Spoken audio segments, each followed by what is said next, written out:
Hi, everyone. Hello. Okay. Just a few things going on today. Okay, so we continue to make further progress on the President's Port Action Plan, which will lower the cost of goods for American families by strengthening supply chains and modernizing port operations. And today I wanted to highlight that the Department of Transportation awarded $12.6 million in grants to 9 marine highway projects across the country in Delaware, Hawaii, Indiana, Kentucky, Louisiana, North Carolina, New York, New Jersey, Tennessee, Texas, and Virginia. These investments through the America's Marine Highway Program will help us move more goods more quickly and more efficiently and help our agricultural exports get goods to market. The announcement follows the successful first step of the Port Action Plan, which provided the Port of Savannah $8 million to set up container yards in Georgia and North Carolina, freeing up dock space and speeding up the flow of goods in and out of the port. 3 container sites are already in operation in Savannah, Statesboro, and Atlanta, and are already supporting Georgia businesses such as Home Depot, Carter, and agricultural exporters. And one more piece of good news for shipping costs. New data today confirms the cost of shipping a container between Asia and the West Coast is more than 25% lower than it was 3 months ago. So about $6,000, I was not a math major, $6,000 lower than it was 3 months ago, as this chart shows you. And that's important for the American people to understand and know, because if the cost of shipping a container is less expensive, it means that more goods can be shipped, that there should be more on the shelves stocked, and that the cost of goods also will come down. We've seen that play out, but this is definitely a positive sign. Also wanted to give you a bit of a sense of the week ahead. We'll have more to come in the coming days, I promise, but I can confirm for you that on Thursday, the President will award the Medal of Honor to 3 Army soldiers for acts of gallantry and intrepidity above and beyond the call of duty. And their stories are so amazing. I just wanted to take a brief moment to highlight a couple of them. Sergeant First Class Alwyn Cash will receive the Medal of Honor posthumously for his service as a platoon sergeant in Iraq on October 17, 2005. Cash was conducting a nighttime mounted patrol when the Bradley fighting vehicle he was in charge of was attacked by enemy small arms fire. An improvised explosive device disabled the vehicle, causing it to become engulfed in flames. After extracting himself, he set about extracting the driver and his peers trapped in the troop compartment. Despite the severe 2nd and 3rd degree burns covering the majority of his body, he repeatedly entered the burning building to retrieve his fellow soldiers. He selflessly refused evacuation until all of the other wounded soldiers were evacuated. His heroic actions at the cost of his life saved the lives of his teammates. Also being awarded a Medal of Honor is Sergeant First Class Christopher Solis, who will receive the Medal of Honor also posthumously for service as the leader of the Special Operations Unit in Afghanistan on July 12, 2018. Sergeant Solis led an operation to clear an area of enemy forces. When a large enemy force attacked, Sergeant First Class Solis voluntarily exposed himself to intense enemy fire multiple times to retrieve and employ a heavy weapon system, direct and lead a medical evacuation via helicopter, and act as a physical shield for his team, the aircraft and its crew. After being hit by enemy fire, he motioned to the aircraft to depart rather than remain to load him. His selfless actions saved the life of the evacuated partnered force member and almost certainly prevented further casualties. He died of the wounds he received in combat. And finally, Major Sergeant Earl Plumley will receive the Medal of Honor for his service as a weapons sergeant in Afghanistan on August 28, 2013. Then Staff Sergeant Plumley responded to a complex enemy attack when a massive explosion tore a 60-foot breach in the base's perimeter wall and 10 insurgents wearing suicide vests poured through. Staff Sergeant Plumley and 5 Special Operations members mounted 2 vehicles and raced toward the site of the detonation. Without cover and with complete disregard for his own safety, Staff Sergeant Plumley repeatedly advanced on the enemy force, engaging multiple insurgents with only his pistol, killing 2 insurgents and engaging combatants at close range, including an insurgent whose suicide vest exploded a mere 7 meters from his position. Undeterred, he joined a small group of American and Polish soldiers who moved to counterattack the infiltrators and carried a wounded soldier to safety. So the president looks forward to honoring 2 of those individuals posthumously and 1 on next Thursday when he awards the Medal of Honor. With that, Colleen, why don't you kick us off? Okay, thanks, Jen. I wanted to ask 2 questions. One is, can you talk a little bit about the, White House outreach to Senator Manchin and other senators on the Build Back Better Act in relation to the recent CPI index reports today? And then the second question is, I wondered what else the White House can do or should be doing with regards to women's reproductive rights, given everything that's happening. Specifically today, there was a ruling out of Texas that keeps the restrictions intact while the lawsuits play out. So I just wondered what else, aside from the codification of Roe in Congress, can and should the administration be doing? Absolutely. Well, let me take the first one first. Let me first say that as it relates to the CPI, or the Consumer Price Index data this morning, let me start with the data. The data was taken in November. Even since that time, over the course of the last nearly 2 weeks, we've seen a decrease in costs in some of the areas that account for a big percentage of the rise in inflation. So about 50% of the inflation numbers, is attributed to the rising gas prices and the rising car prices. On gas prices, and we had a chart, maybe they'll pull it up again, that Brian Deese, our NEC director, talked about just yesterday. What we've seen in recent days are gas prices are coming down from their peak, and this obviously is not captured in the data, since the data was through the course of November. So in 20 states, gas is below their 20-year average in real terms, and natural gas is down 25% from its November average.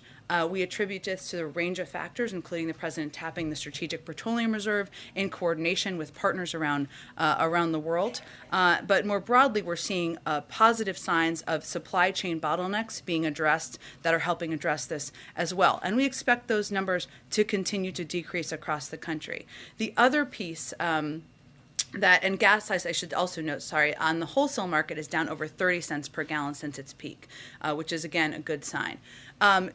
The other piece, as we're seeing as it relates to cars, is wholesale car prices are down as well. Or used car prices are down as well. So when car dealers are purchasing cars, they are at a lower cost than they were before for a range of reasons, including the availability of chips, because we've helped solve some issues in the supply chain. That means that as we look to the first quarter of next year, or the first couple of months of next year, those car prices are going to keep coming down. One other third note, let me just note in the data, one of course, the factors as it relates to costs that consumers are experiencing, the American people are experiencing, is of course the cost of food when you go to the grocery store.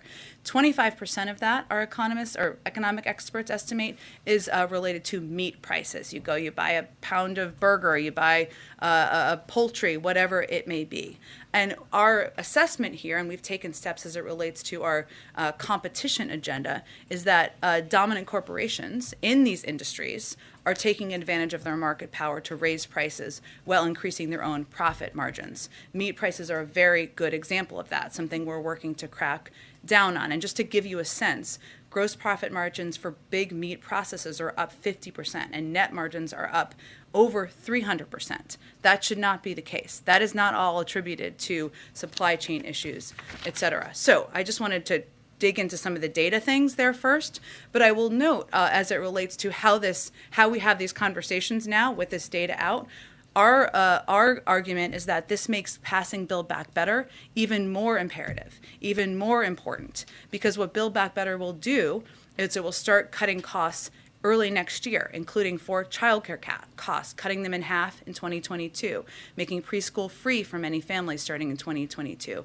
saving families the $8,600 a typical family currently spends on preschool, leading to the construction of additional housing units starting in 2022. These are all areas, the way people, and the president just talked about this too, experience inflation, as you all know, is not through the data or graphs, as much as we love graphs in here, but it's about the costs on their family budgets. And so that's why in our view, and the president's view, the argument is even stronger to get it done now. the last thing I would note on this, and then I'll get to the other question you had, is that the president just noted, and I don't know if you saw, that he would be speaking with Senator Manchin early next week. Obviously, we're in touch at a staff level, but I will leave it, of course, to Senator Manchin to speak to that further. As it relates to the question about the Supreme Court ruling this morning, the president has obviously been at former Senator Dole's funeral for the majority of the day, but we will be issuing a statement in his name. We naturally wanted him to see and review and edit first, so you will all be getting that shortly. But let me just note that the president is very concerned by the Supreme Court's decision allowing SB 8 to remain in effect, given the consequences the law has for women in Texas and around the country and for the rule of law. I know you noted this, but I would just like to reiterate that the president is deeply committed to the constitutional right recognized in Roe v. Wade, and he has argued and advocated in the past for codifying Roe through passing the Women's Health Protection Act. And the ruling this morning is a reminder of how much these rights are at risk. And how women across the country who have now, in Texas especially, it's been 101 days since this was put in place, 101 days, where their health, their access to what has been law of the land for many decades now has been questioned and put and challenged. And so this is just a reiteration of how much, a reinforcement, I should say, of how important it is to codify Roe and move forward with the Women's Health Protection Act. And he's certainly hopeful that they will move forward with that. It's already passed the House, so in the Senate.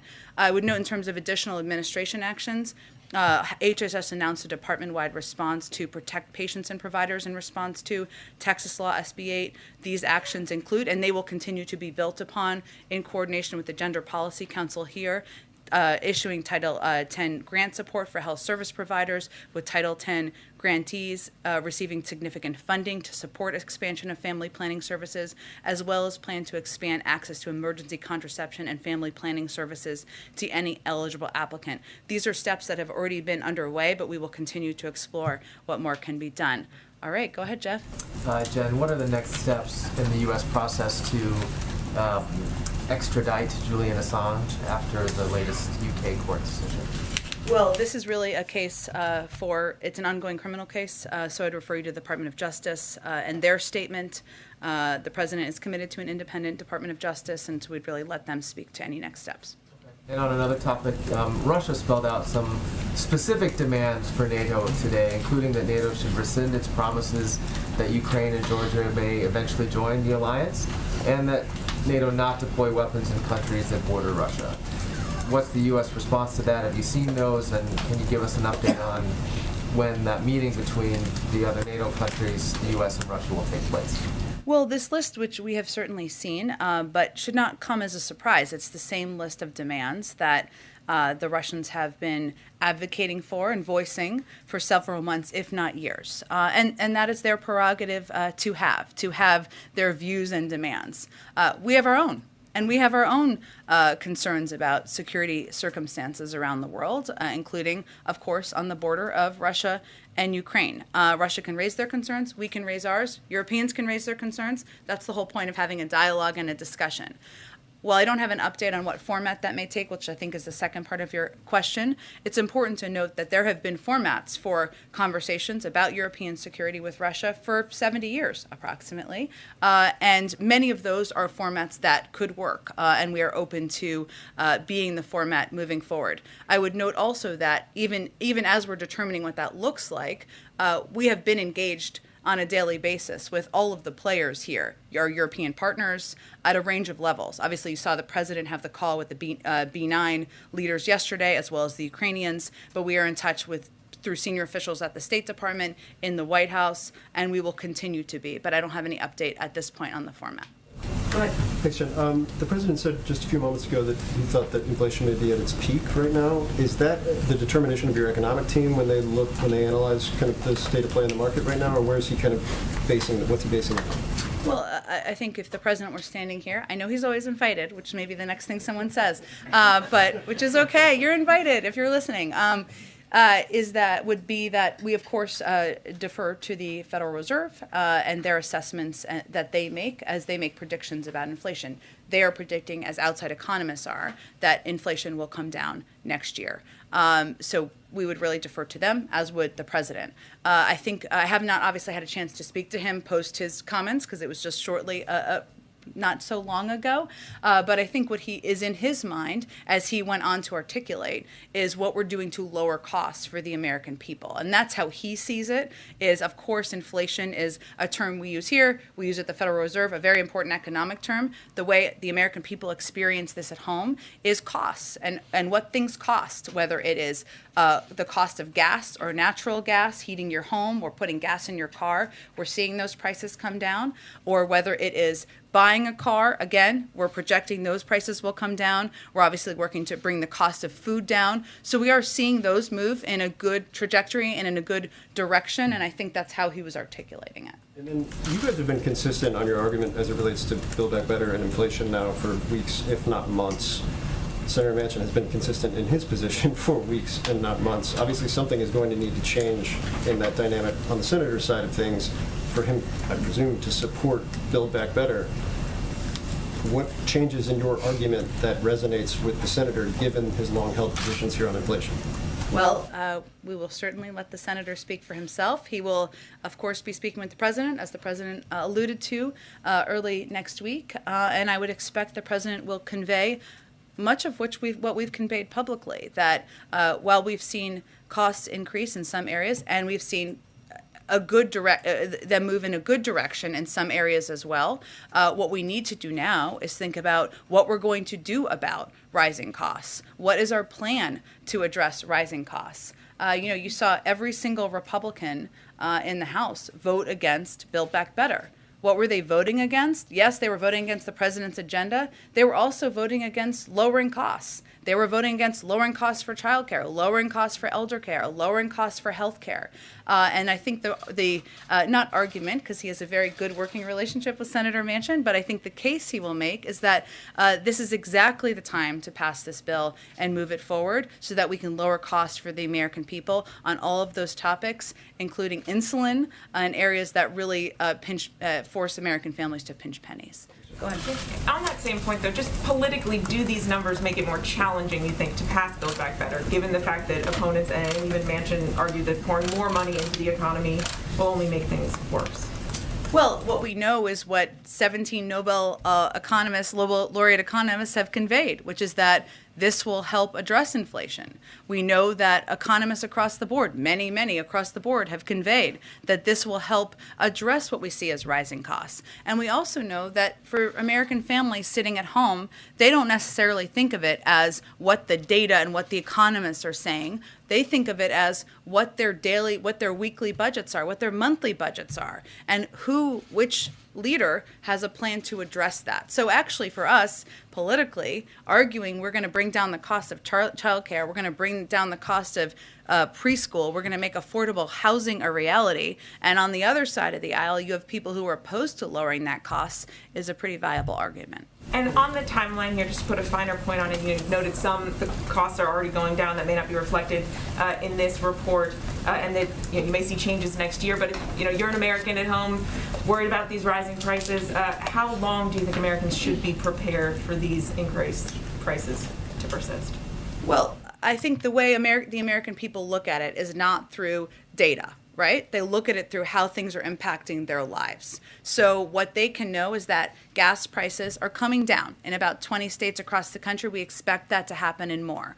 Natural gas prices are coming down. That means if they're looking to heat their homes, it was a very cold day here yesterday, for other cold days around the country, those prices are coming down. If they're looking to buy a used car, those prices should come down early next year. And also there are steps we're taking to address areas of where we see prices increasing, like when they go to the store to buy some, burgers for a barbecue, that we're working to go after meat conglomerates for raising prices and jacking prices up. So it's area to area, but what we can tell them is where we're seeing progress, where we're still going after the problem, and what we would also convey to them is you should look closely at who has a plan here and who's just shouting from a megaphone about it being a problem. We all agree it's a problem. It's who's going to do something about it. And how worried are you that the Fed may have to raise interest rates? We really, of course, defer to the independence of the Federal Reserve in making those decisions and what they feel is right for the economy. So I wouldn't say we're worried. We leave them to their independent assessment of what's needed. Go ahead. Jen, is the Manchin conversation happening here at the White House in person or by phone? I don't have anything on the format, and obviously we've been in close touch with Senator Manchin, but I just was echoing what the president said just a few minutes ago. And then on Assange, the High Court issued its ruling in part because of assurances from the administration that Assange would not be kept under the harsh conditions that are typically reserved for high security prisoners. Can you talk about what assurances those were and where he might be held? Well, it's really all through the Department of Justice, which is where those discussions would happen, so I'd really point you to them. And then one more on COVID, because the president received a briefing yesterday. Is there anything you can share about what the doctors told him, especially because it's been about 2 weeks since Dr. Fauci said it would be 2 weeks until we had more definitive information about Omicron? Well, he said it would be 2 weeks, a few weeks. Obviously, we want to wait until there's an assessment that the doctors feel comfortable and confident in providing to the American people. I don't have an update for you here today, but as soon as they have an assessment to make, they will make it. There's also a briefing this afternoon with the COVID team as well. Yeah. Go ahead. Thanks, Jen. Republicans are circulating a modified version of the CBO score for Build Back Better. In their version, it included extensions of programs without being paid for, which we understand is not how the president put forward this legislation. But the reason that they're saying they did that is because Lindsey Graham says if you believe these programs are going to go away after 1 or 2 years, you shouldn't have a driver's license. We all know child tax credits are not going to go away after a year. What does the White House say to that? Well, to quote of all people Norm Ornstein at the American Enterprise Institute, who put this quite well, quote, "You can't assume programs will be extended just because Lindsey Graham wants to assure that. An estimate based on what's not in the bill is bogus and fundamentally dishonest." I mean, this is not a CBO score. This is a fake CBO score. It's not about the existing bill anybody is debating or voting on. This is about proposing the extension of programs that has not been agreed to without the commitment of the president, which he's made repeatedly publicly, that he would never support extending these programs if they weren't paid for, period. That has been his commitment. That is his commitment. I would also note that there's a particular irony here that it shouldn't be lost on Senator Graham. Maybe it is lost on Senator Graham. I don't know. That the plan they proposed and passed into law, the 2017 tax cuts, were $2 trillion, which were not paid for in any way, shape, or form. That didn't seem to upset them at all. And I will say, and they can thank us in any way they would like for this, that what our projections and the projections of our economists predict is that for our plan, if as this plan continues in the second decade, it would actually reduce the deficit by $2 trillion. So we're actually covering their irresponsible tax cuts to corporations and high wealth and net wealth individuals. They're very welcome for that. Thank you. And then on crime, the National Sheriff's Association alleged that they haven't seen the kinds of federal support to crack down on crime that we talked about here in the briefing room earlier this week. I already have lengthy statements from the White House and the DOJ detailing and countering some of the points that they made. But more broadly, if the feeling among communities and law enforcement groups is that things are getting worse and not better, and that they're not visibly enough seeing results from what the White House is doing, how can the White House project a stronger image that they're tough on crime and crack down on this? Well, Jackie, I would first say that we recognize, and let me just reiterate, that we agree that violent crime is a serious problem. We have concerns about what we've seen, serious concerns about retail theft in a range of communities across the country. And I know you are aware of this, but we have actually taken some what we would consider serious steps to help work with these communities, whether it's plussing up police forces in San Francisco and LA, or having the FBI work directly with the LA Police Department to address areas where we have seen an increase in retail theft. I would also note that what the president has proposed, and obviously we're on the CR short-term budget right now, is an increase and a plus up in funding for the COPS program of almost $300 billion more than what was proposed by the former president, because he believes that police departments and law enforcement should be properly funded and supported. That is something he's been a believer in his entire career. So I would say we are committed to, but we have proposed additional funding. We are working directly now, and obviously this work is ongoing. And one real quick one on the Jussie Smollett verdict. Both the president and vice president tweeted at the time of that attack. The president tweeted, "What happened to Jussie Smollett must never be tolerated in this country. We're with you, Jussie." The vice president called it an attempted modern-day lynching. Since the guilty verdict, are there any lessons learned here on rushing to judgment when a crime is alleged? I think there are lessons learned perhaps for everybody who commented at the time, including former President Trump. I wish April Ryan was here because I think she asked him the question. Do I see her somewhere or no? Okay. She just left, where he said, "I can tell you that it's horrible. It's doesn't get worse," in response to her question about about Jussie Smollett at the time. I would say that we respect the jury's decision. Lying to the police, particularly about something as heinous as a hate crime, is shameful. Instances of that need to be investigated fully, and those found guilty need to be punished. And false accusations divert valuable police resources away from important investigations. They make it harder for real victims to come forward and be believed. You know, if you look back at the time, it's also true and important to note that accusations of hate crime should be taken seriously, and they need to be fully investigated. But that's where everybody was looking at it at the time. But certainly knowing what we know now, it's important to also note the danger of lying to police and lying about hate crimes and the fact that it diverts important resources. Go ahead, Kristen. Thank you, Jen. I know you've gotten some questions about the timeline of inflation, but let me just try again in this context. I think it bears repeating because now we have the numbers. Fed Chair Jerome Powell said that transitory is no longer the right way to describe inflation. He said it now appears that factors pushing inflation upward will linger well into next year. I asked Brian Deese this question yesterday, so let me put it to you today. Given what Jerome Powell is now saying, does the administration, does the president acknowledge that inflation is more entrenched and not transitory? Well, Kristen, I would say that I can't speak obviously for Jerome Powell, but I think part of the point here is that it doesn't really matter what you call it. Our view, but more importantly, the view of the Federal Reserve, which he oversees, private sector forecasters in the markets, has been and remains, and has been for months, that inflation will ease over time. That is the projections of the Federal Reserve. That is the projections of outside forecasters, and that it will ease next year. And that our supply chain issues and higher prices are rooted in the pandemic, which will subside as it gets under control. So I can't parse for him his comments, but they make projections on a regular basis, on a predictable basis, which is important for the markets, important for people to look to, as do we, which I think is the most important thing to watch. They are predicting, as they have for months, which hasn't changed even when he made those comments, that it will subside next year. I think when people hear the term well into next year, though, I interviewed a business owner today, some families who say it's this piling up of prices that's causing the suffering. What do you say to those families who are suffering and they hear a term like well into next year and they feel panicked?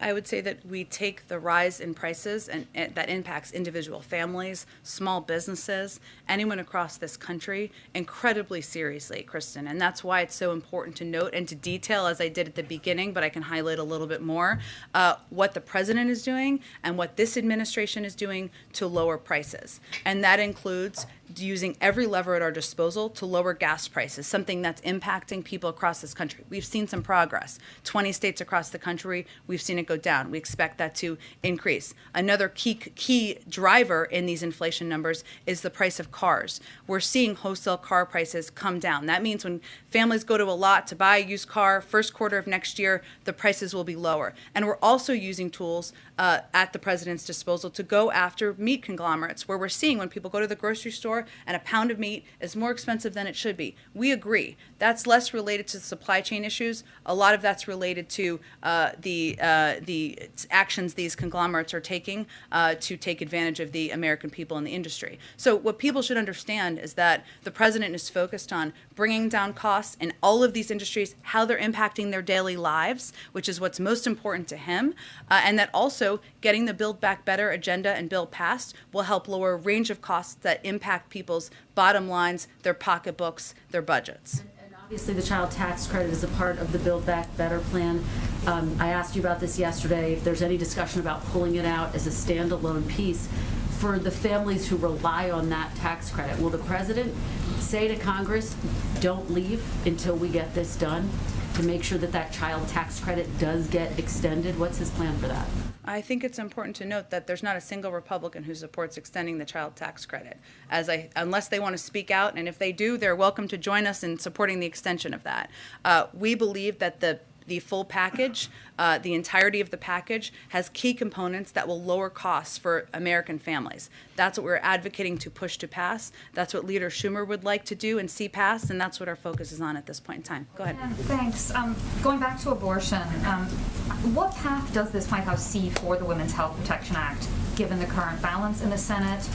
Would you advocate for a filibuster carve-out in order to pass that bill and protect access to abortion?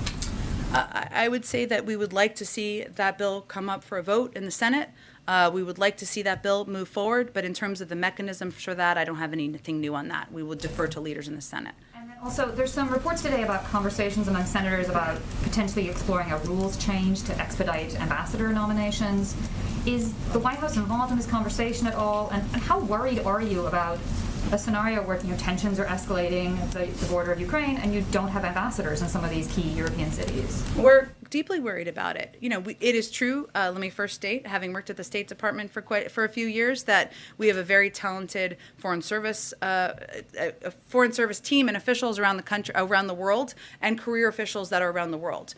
But it should be that if there are qualified, talented, experienced nominees who have been nominated by a president to serve in key positions around the world, they should move forward through the Senate. And what we're seeing now is that there is still delay in process. A number of these nominees will end up with a majority of votes. Not everyone, but a vast majority of votes, Democrats and Republicans. Yet there's an insistence on hours and hours of debate that's slowing the process. And you're absolutely right. There are key countries in the world where we have not had ambassadors. The president has been in office for almost a year now, and they're still not confirmed. So it is an area of serious concern. In terms of the process piece, I'd have to check on that in our engagement. I'll talk to the legislative team about that. Go ahead.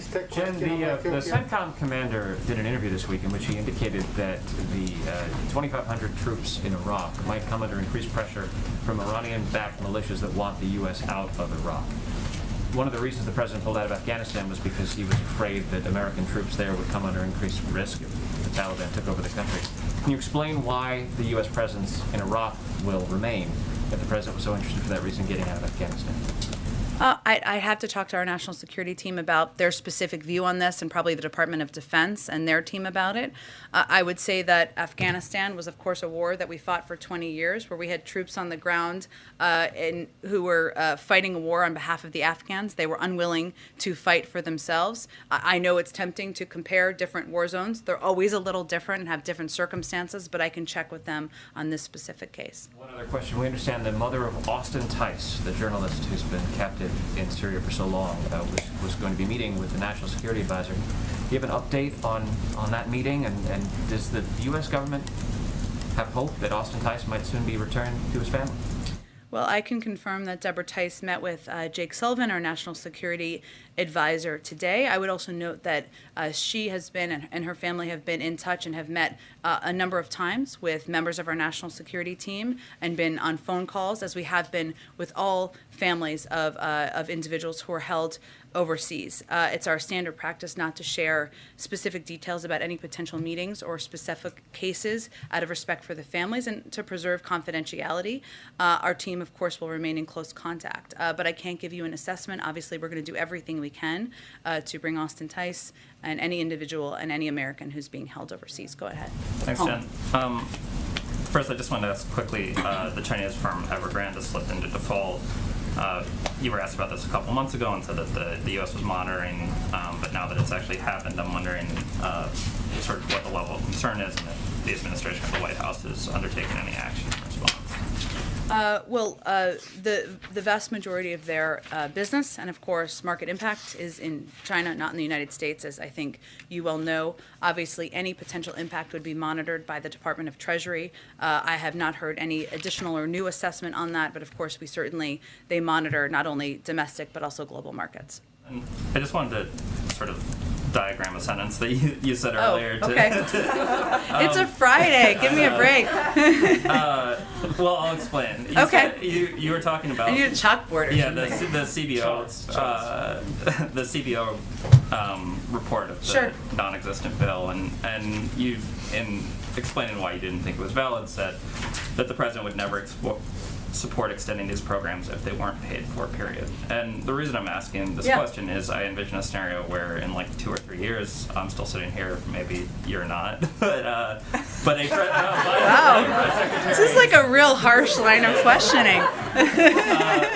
You might be done with us, but a Biden press secretary is sitting here and you're trying to extend some element of Build Back Better because, as we all know, the package is not going to move, or the elements of the package wouldn't all move together in we're just renewing Build Back Better. So I want to be extremely specific. Mm-hmm. If there's an element of Build Back Better that expires, the president will never support renewing that element unless it is fully paid for and deficit neutral.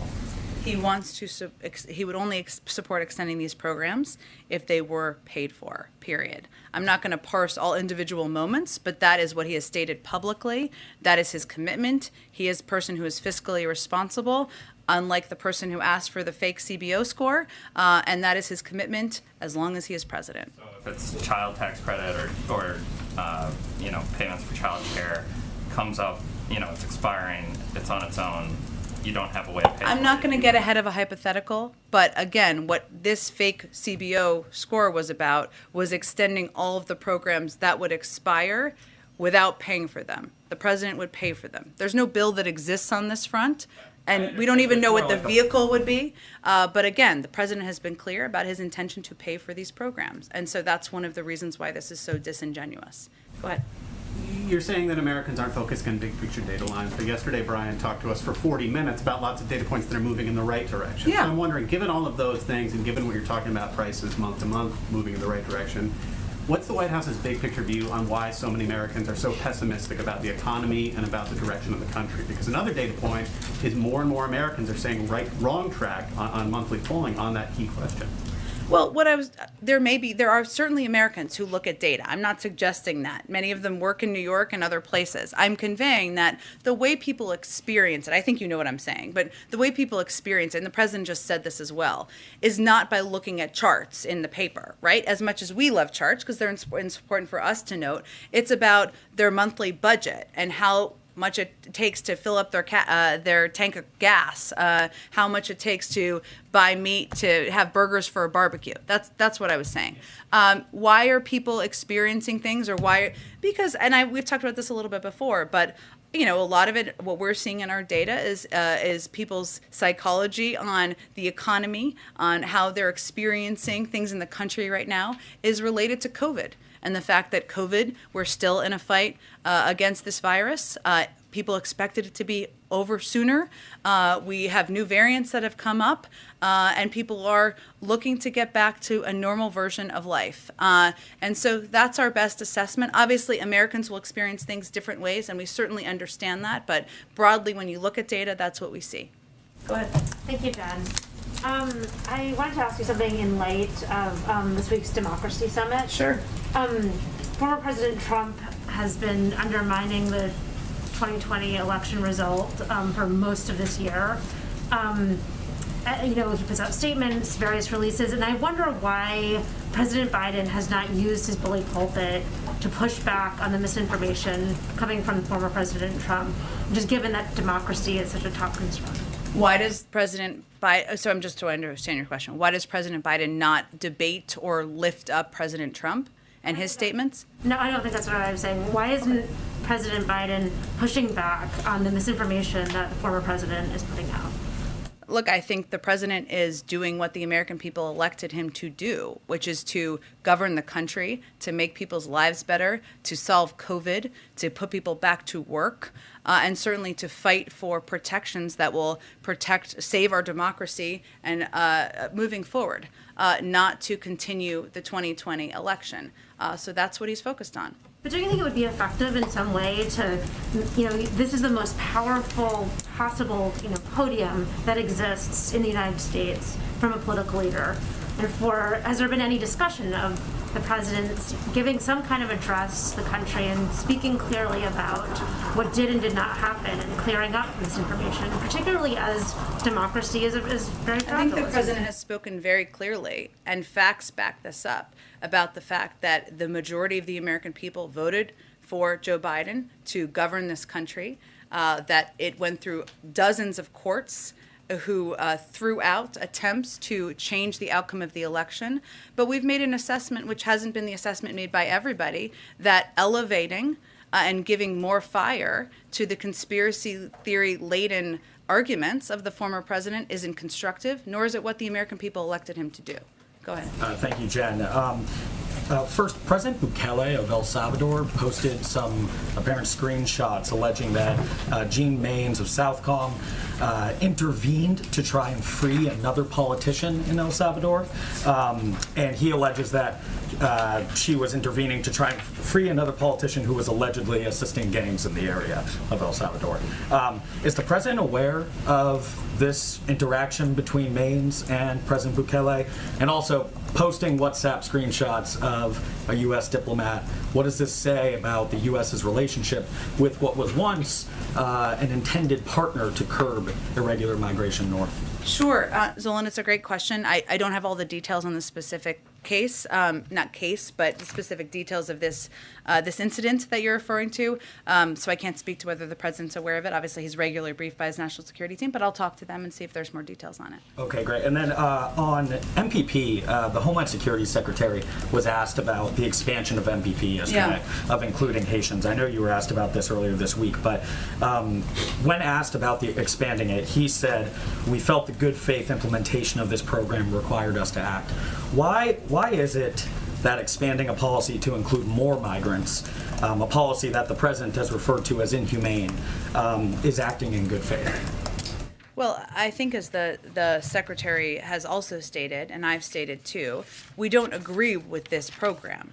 We find it has endemic flaws. It's imposed unjustifiable human costs, pulled resources and personnel away from other priority efforts, and failed to address the root causes of irregular migration. I'd also note that they made some changes to the program to attempt to instill some more humane components, even of a program that we are opposed to. In terms of how we're implementing it, I mean, my understanding, but I would really point you to the Department of Homeland Security, is that we are abiding by this court order and working to implement that as we see the requirement. But beyond that, I would really point to them for more details. The court order didn't specify expanding it to other nationalities, including Haitians.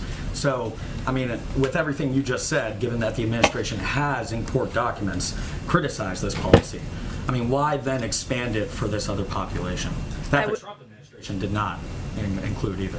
Well, I would say, first of all, the Trump administration allowed this program to continue, separated families and mothers from their children, and had an absolutely inhumane and horrific approach to immigration. So I don't think there's any point of comparison there. I will check and see if there's more details on this to share with you. The last one I have is just with this this tragedy involving a truck crash with more than 50 migrants that were killed. That's the initial reports. Just initial reports from people on the ground say that that truck was intending to come to the U.S. border, that those folks were trying to come to the U.S. Is the president, is the administration reaching out to Mexico, to partners in Central America this morning? Does this cause for a certain reevaluation of the strategy to deter migration north? It would really come through the Department of Homeland Security, that kind of outreach. So I would point you to them for any more detail about a connection with the Mexican government. Or the vice president at this point? I can check and see, but I suspect that conversation would first happen through the Department of Homeland Security. Go ahead. Oh, go ahead, Karen. Thanks, Jen. Retail sales recently have been strong, even with prices increasing. Does the White House think that will continue, or is there concern about consumers starting to scale back due to higher prices? We have seen retail sales up. I mean, it is the holiday season right now, so without being an economist, I suspect that retail sales are often up around the holiday season as people are engaging in retail therapy or what have you this time of year. In terms of whether it will come down and be, I think I would assume you mean below what the typical trend would be. We haven't seen that to date, but I don't have any economic projections of what we expect on that front, or I have not heard an expectation from economic team that we expect them to come down. And on a different topic, Manuel Oliver lost his son in the Parkland, Florida high school shooting in 2018. He's been here in Washington this week. He spoke to us, ABC, and said he wants to meet with the president to talk about gun control in the wake of another school shooting. I know that he's met with the president in the past, and some White House officials in the past have spoken with him. But is there a plan for the president to meet with Mr. Oliver while he's here in Washington? And then I just have one quick one after that about this. Sure. Well, let me first say that we have been in touch with Mr. Oliver. Cedric Richmond has been in touch with him, and we've also offered a meeting with Cedric Richmond and members of our senior team. I don't have anything to preview in terms of a meeting with the president, but certainly he is somebody, as you noted, who the president has met with in the past. We certainly respect and honor, his loss, but also his activism as a follow-up to that on behalf of gun safety. But I don't have anything to predict at this point for a meeting with the president. I think you were asked this earlier this week, but just to circle back on that, has the president spoken with any of the families who lost a child in the Michigan school shooting last week? I don't have an update on that either at this point in time. Go ahead. So the Los Angeles School District has 85% of its eligible students vaccinated, 12 years and older and up, but they're pushing back the deadline for the rest of those students because tens of thousands were not going to meet that deadline. How does the White House view that experience? Is it viewed that this has been a successful use of a mandate on students? Is this a warning sign that not enough students are getting vaccinated? How would you characterize and look at that situation? I don't have any specific grade of their implementation. Obviously, school districts across the country are going to implement or not different requirements to keep their schools safe. What I would note is that that is a vast majority, that is a compliance with what the requirements are they put in place by a large population of the school community. And that is something they have made the decision will make their community and their school safer, make parents feel more comfortable and confident in sending their kids to school. That's ultimately a good thing, but different schools are going to implement it differently. I think the president's principle is ultimately that there should not be a cliff, that there should be efforts to find accommodation, to ensure there's counseling, that there's communication and education about the efficacy of vaccines or alternatives like testing, and that is certainly something that we've conveyed to entities across the country. One more question on schools. Obviously, the White House wants schools to be open and been encouraging schools to open. Yeah. Many schools are fully open. But inside schools, there are often very strict rules. For example, sometimes students are required to eat outside or eat distant from each other, not talk to each other while they're eating. Does the White House want to see those rules lifted as well to get back to a more normal school experience? Well, schools are taking steps, especially since we've only recently approved through the CDC and FDA vaccines for 5 to 11-year-olds. They're not approved for kids younger than that, to keep their kids safe and keep students safe. I will tell you, I have a 3-year-old who goes to school, sits outside for snacks and lunch, wears a mask inside, and it's no big deal to him. I'm not saying that's the case for everybody, but these are steps that schools are taking to keep kids safe. And I think the vast majority of parents appreciate that. Obviously, we want to get to a point where we're turning to a version of normalcy for everybody, right? Where you're not sending your kids backpack with 7 extra masks, right? Where you're not adding 2 hats so that they're warm outside for a snack. There's no question that's the case, but we also think the most important thing should be safety, the safety of kids, keeping kids in school, which the president is very focused on, and some of these steps, creative steps that schools have taken have enabled that to be possible. Go ahead, Tina. Is the Biden administration considering extending that student loan payment pause? I know there's, if not, besides legislation that probably won't pass, what are some of the options that can help these people? You're talking about the student loan payment pass that expires in February, just for clarity. So in the coming weeks, we will release more details about our plans, and we'll engage directly with federal student loan borrowers to ensure they have the resources they need and are in the appropriate repayment plan. We're still assessing the impact of the Omicron variant, but a smooth transition back into repayment is a high priority for the administration. The Department of Education is already communicating with borrowers to help them to prepare for return to repayment on February 1st and has secured contract extensions with loan servicers. So we are preparing for a range of steps here. These steps have provided, I would just note, more than $12.5 billion in discharges to nearly 640,000 borrowers, plus tens of billions more saved by the 41 million borrowers who have benefited from the extended student loan payment pause. But it expires February 1st, so right now we're just making a range of preparations. And then on the Olympics, China earlier this week said when they learned of the diplomatic boycott that there might be some retaliation. Are there any counteractions that have been discussed within the administration. We would certainly let China speak for themselves. As we noted when we made this announcement, we felt, the president felt, that we could not proceed with business as usual and send a diplomatic delegation to the Olympics. But obviously, we work with China on issues where there is agreement, and we make clear where we have concerns. And that includes our strong concerns about human rights abuses, specifically in Xinjiang. Go ahead. Thanks, Jen. Just following up on Steve's question on Austin Tice. Yeah. You mentioned that the administration is doing everything it can to free him. Does everything include direct engagement with the Assad government in Syria? I'm not going to detail anything further. Our objective is, of course, bringing people home. And not just the Tice family, but other families of those who have been held captive have criticized the president that they haven't seen direct personal engagement on their family cases. Maybe you could explain what the president has done directly to help free some of these Americans abroad. I'm not going to detail the president's engagement because it's not advantageous to our objective of bringing people home. What I can tell you is that Austin Tice's mother and all of the families of Americans who are being held overseas have been in touch with our national security team, have been in touch with Jake Sullivan and other senior officials in a range of departments at the State Department and others multiple times, and we are absolutely committed to closely coordinating with them, to doing everything we can from here in the United States government to bring their loved ones home. Go ahead. Following on that UK court ruling on Assange, has the president ever given any consideration at all to a pardon?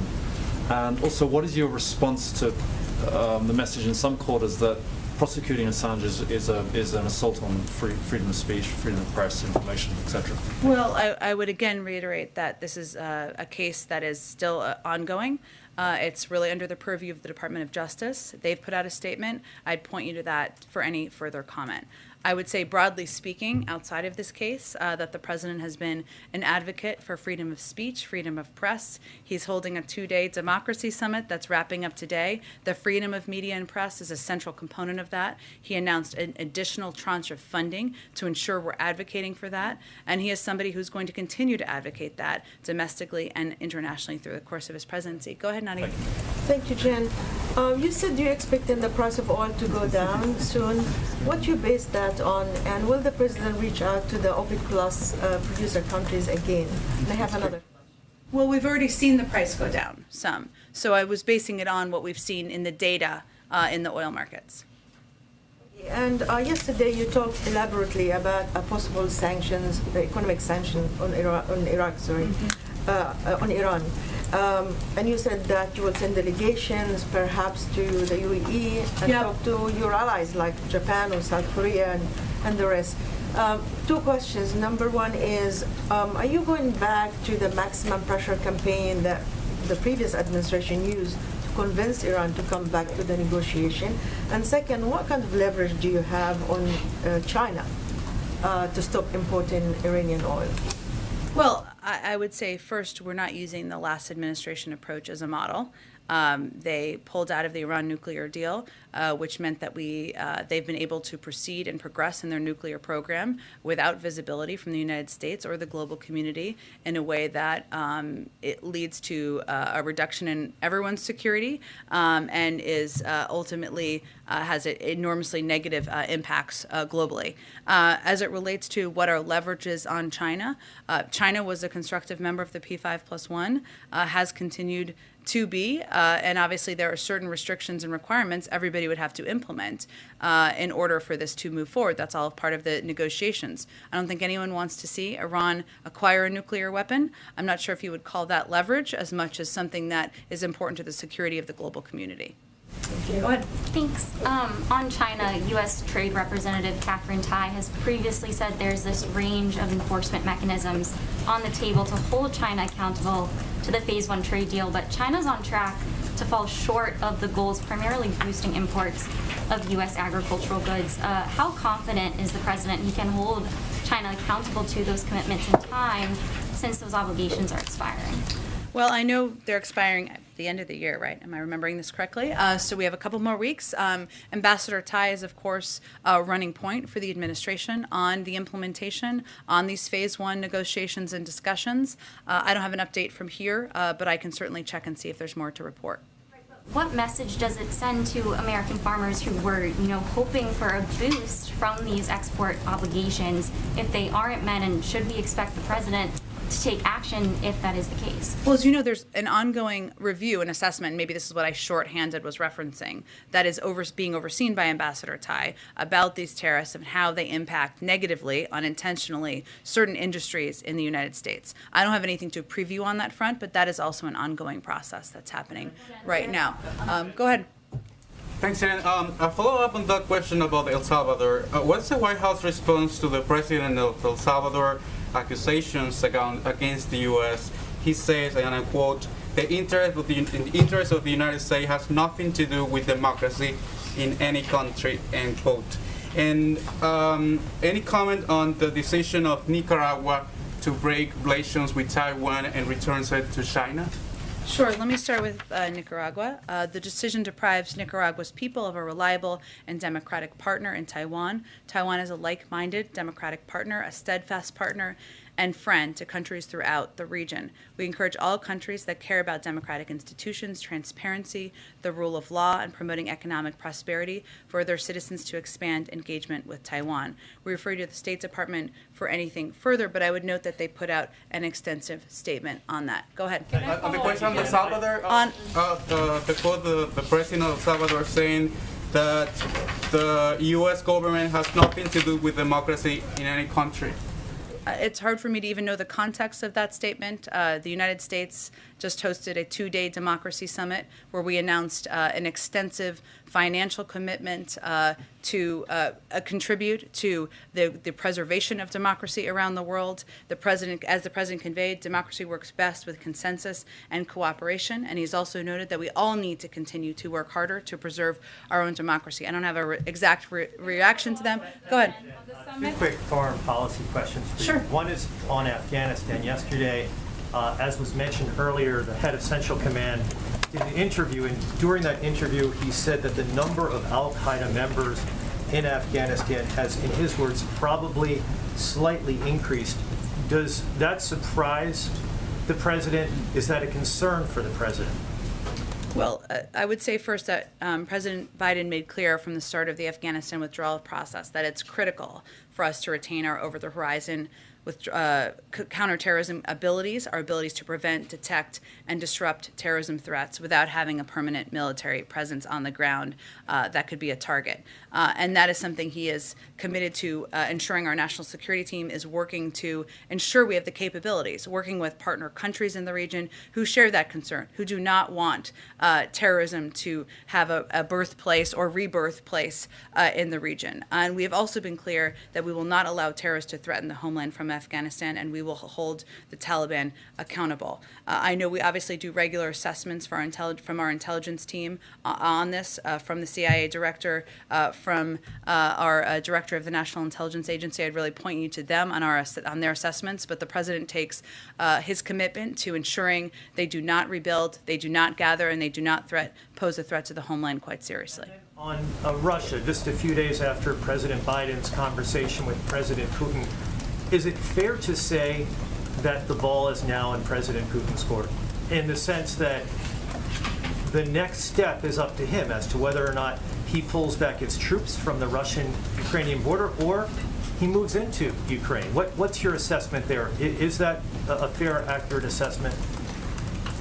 Well, I would say first that our objective continues to be diplomatic discussions. And to go back to Jeff's earlier question, those could take a range of formats.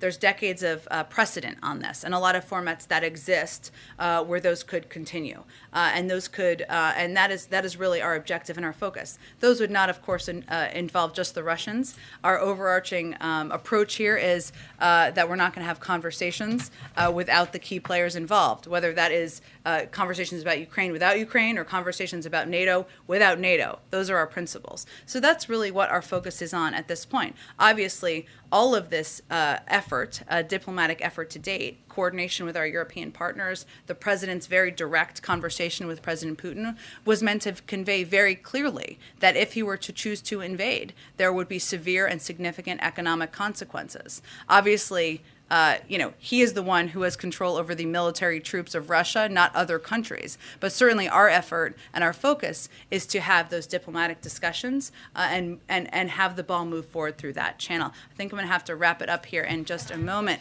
Let's go ahead. Thank you, Jen. I have two quick follow-ups. Sure. The first is, you've been consistent on this, and so has the president, about your support for codifying Roe v. Wade. Yeah. What's more, Speaker Pelosi and Majority Leader Schumer have also voiced their support. Has the White House been doing outreach on this, and do you think that you would have the votes to be successful?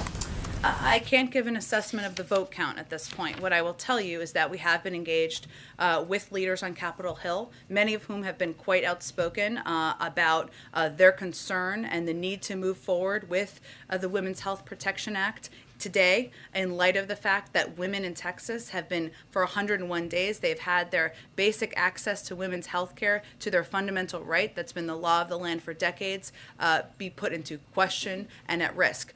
In terms of what our engagement will be, we will continue to be engaged. And the ruling this morning reinforces that there is more work to be done, reinforces that need to engage on Capitol Hill and with localities around the country. Moments ago, you were pretty definitive when you said that President Biden would only support extending these programs if they were paid for, period. Does that necessarily mean that sometime in the future, President Biden would be prepared to raise taxes? Well, I think President Biden's been pretty clear about his protection of keeping taxes low for the middle class and lowering them. But we don't have any hypothetical bill we're talking about here. I think you've seen him convey that pretty clearly, and all of the bills he's supported have been consistent. But we'll have real conversations when real bills exist. Edward, why don't you do the last one? Thank you, Jen. So you talked about inflation here in the room, the highest we haven't seen since 1982. President's been in office about 11 months. What grade does the president give himself on his handling the economy? I think every president I've ever worked for, I've only worked for two, but they try not to grade themselves. But I will tell you what the president is proud of working on with Congress, with governors, with leaders across the country, is his effort to lower prices for people across the country, whether it's the steps he took to lower the price of gas, whether it's the steps he took from the beginning to address bottlenecks in the supply chain that we're seeing play out now positively in terms of improvements, or whether it's his effort, his proposal to introduce Build Back Better, which will cut costs for people across the country. All right, happy Friday, everyone. Thank you, everyone. Have a good day.